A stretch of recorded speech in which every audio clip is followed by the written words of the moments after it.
మన ప్రభు అయిన యేసు క్రీస్తు ఘనమైన నామమును బట్టి నా సహోదరి నా సహోదరులకు ప్రతిరోజు ఈ వాక్యాన్ని వీక్షిస్తున్న నా ప్రియమైన బిడ్డలకు, గౌరవనీయులైన దైవజనులకు, గలపదేశాలున్న స్నేహితులకు నా ప్రేమపూర్వకమైన వందనాలు. దేవుడు తన కరుణ హస్తాల నీడలో దాచి కాపాడి మరలా నాకు ఈ సమయాన్ని దేవుడు నాకు ఇచ్చిన ఈ సమయాన్ని బట్టి నేను ప్రభువుని ఎంతగానో స్తుతిస్తూ కొన్ని మాటలు మీతో పంచుకోవటానికి నేను ఇష్టపడుతూ ఉన్నాను. కీర్తనల గ్రంథం 32వ కీర్తన 7వ లైన్. నా దాగుచోటు నీవే. చూడండి, నా దాగుచోటు నీవే. గమనించినట్లయితే కీర్తనకారుడు నా దాగుచోటు నీవే అని ఈ లేఖనాల్లో మనం చూస్తాం. ఎప్పుడు వరకు దాగి ఉండాలి? ఈ భూమి మీద ఈ సంఘం ప్రభు యొద్దకు వెళ్ళేంత వరకు మనము దాగి ఉండాలి.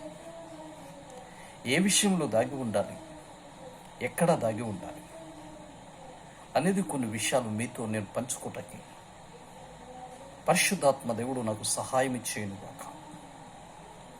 చూడండి,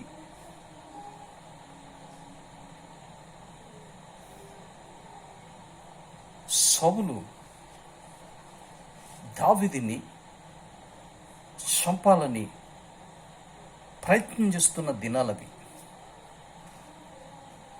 పాపం దావీదు చేసిన తప్పేమీ లేదు. సౌలుని కాపాడి సౌలుని ఒక పట్టు దెయ్యం పడితే దావీదు వచ్చి ఆ దెయ్యాన్ని వెళ్ళగొట్టి సౌలుకి ఎంత ఉపకారం చేశాడు.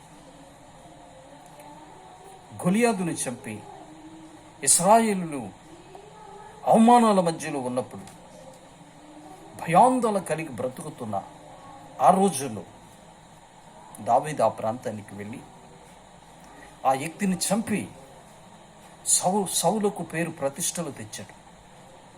అటువంటి వ్యక్తి దావీదుని చంపేదానికి మాస్టర్ ప్లాన్ వేస్తూ ఉన్నారు.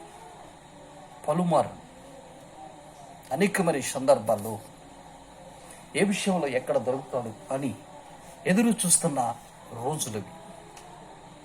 అటువంటి దినములో సౌలుకున్న కుమారుడు, అతని పేరు యోనాతాను. దావీదు యోనాతాను ప్రాణ స్నేహితుడు. ఓ రోజు యోనాతాను దావీదుతో అంటాడు, మీరు 1 సమూయేలు 19:2 మీరు చూస్తే, నా తండ్రి అయిన సౌలు నిన్ను చంపవలనని ప్రయత్నము మీద ఉన్నాడు. కాబట్టి నువ్వు ఉదయమున జాగ్రత్త పడి రహస్య స్థలమందు దాగి ఉండుము. చూడండి, యోనాతాను దావీదుతో చెప్తున్నాడు, నా తండ్రి నిన్ను చంపాలనుకుంటున్నాడు, ప్రయత్నాలు చేస్తున్నాడు. ఎక్కడ దొరుకుతావా, ఏ సందర్భాల్లో దొరికితే నేను చంపాలా అని కాసుకుంటున్నారు. అటువంటి వ్యక్తికి నీవు ఏం చేస్తావు అంటే, రహస్యమైన స్థలములో, చూడండి, నువ్వు జాగ్రత్త పడి రహస్యమైన స్థలములో దాగి ఉండాలి. అందుకే దావీదు అంటాడు, నా దాగుచోటు నీవే. ఎవరయ్యా అంటే ప్రభువైన యేసు. అపాయములో కావచ్చు, రోగాలలో కావచ్చు, సమస్యలలో కావచ్చు, ఇబ్బందులనే కొలుములు కావచ్చు, దారిద్ర్యదనే సమస్యలు కావచ్చు, ప్రతి విషయంలో మనకి ఎవరయ్యా అంటే మనకు ఉత్తరవాది ప్రభు అయిన యేసు. అందుకే దావీదు అంటాడు, నా దాగు చెట్టు నీవే అని. రహస్యమైన స్థలంలో దాగి ఉండమని ఈ లేఖనాల్లో మనం చూస్తాం. గమనించండి నా ప్రియమైన సోదరి సోదరుడా,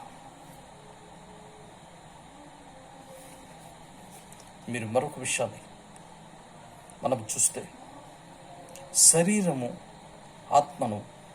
ఆత్మ శరీరమును విరోధముగా అపేక్షిస్తున్నవి. ఇవి ఒకదానికి ఒకటి ఋతురేఖగా ఉన్నవి కనుక మీరేమి నిశ్చయించుతురో వాటిని చేయుదురు. గలతీ 5లో మీరు చూస్తే శరీరము ఆత్మ పోరాడుతూ ఉన్నాయి. గమనించమని, మనలో దాగి ఉన్న ఆ శరీరం, మనలో దాగి ఉన్న ఆత్మ ఎల్లప్పుడూ పోరాడుతూ ఉన్నాయి. శరీరం తన కోరికలు తీర్చుకోవాలని, ఆత్మ అది దేవుడిచ్చిన ఆత్మ కనుక, దేవుడు లెక్క చెప్పాలి కనుక ఆ ఆత్మ, ఆలోచించండి, ఆత్మ తను పోరాడుతుంది నా ప్రియమైన సోదరి సోదరుడు. అందుకే మనం చూసినట్లయితే కొలస్సీలు 3:2-3 మీరు చదివితే, మీరు మృతి పొందితిరి, మీ జీవము క్రీస్తుతో కూడా దేవుని యందు దాచబడి ఉన్నది.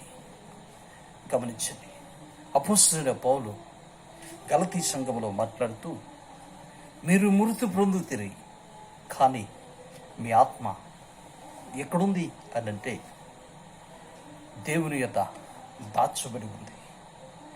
గమనించమని మనం చూస్తున్నాం. అందుకే మనం చూస్తే కీర్తనలు 27:5 మీరు చూస్తే, ఆపత్కాలమున ఆయన తన పర్ణశాలలో నన్ను దాచు, తన గుడారమాటున నన్ను దాచి, ఆశ్రయ దుర్గము మీద ఆయన నన్ను ఎక్కించు. ఇక్కడ దావీదు అంటాడు, ఏమని అంటాడంటే, పర్ణశాలలో నన్ను దాస్తున్నాడు. ఆపత్కాలములలో చూడండి, ఆయన నన్ను దాచు, తన గుడారములలో నన్ను దాచు అని కీర్తనలో మనం చూస్తాం. ఆలోచన చేస్తే నా ప్రియమైన సోదరి సోదరుడా, అందుకే మన దాగుచోటు ఏదైనా ఉంది అంటే అది యేసు మాత్రమే.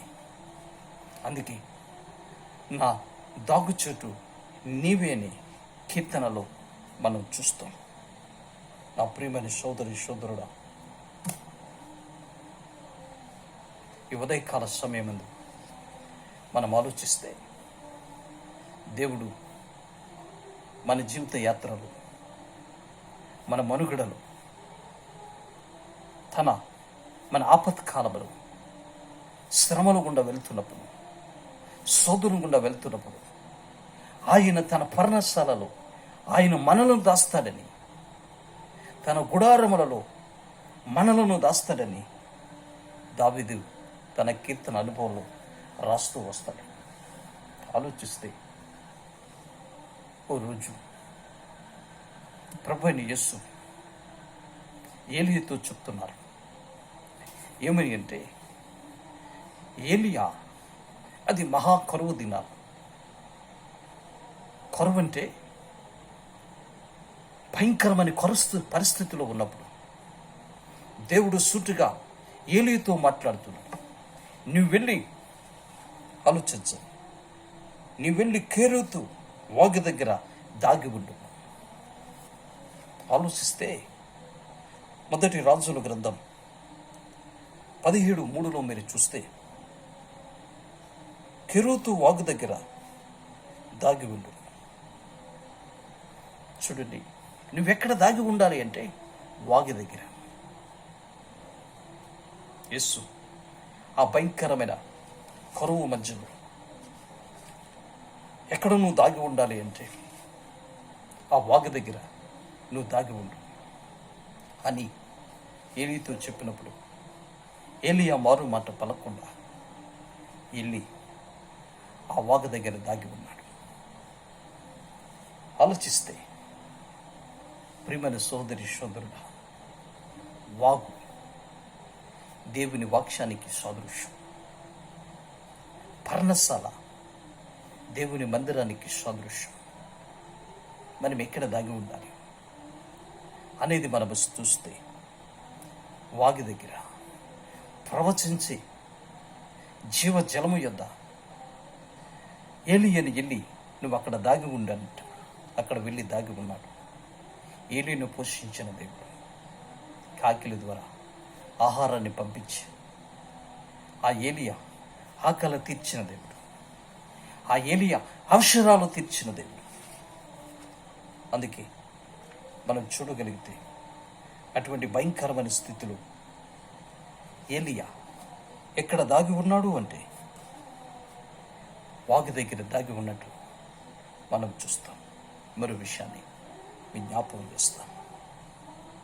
మనం చూస్తే యెషయా గ్రంథం 26:20-21, నా జనమా, నీవు వెళ్ళి అంతఃపురములో దాగి ఉండు.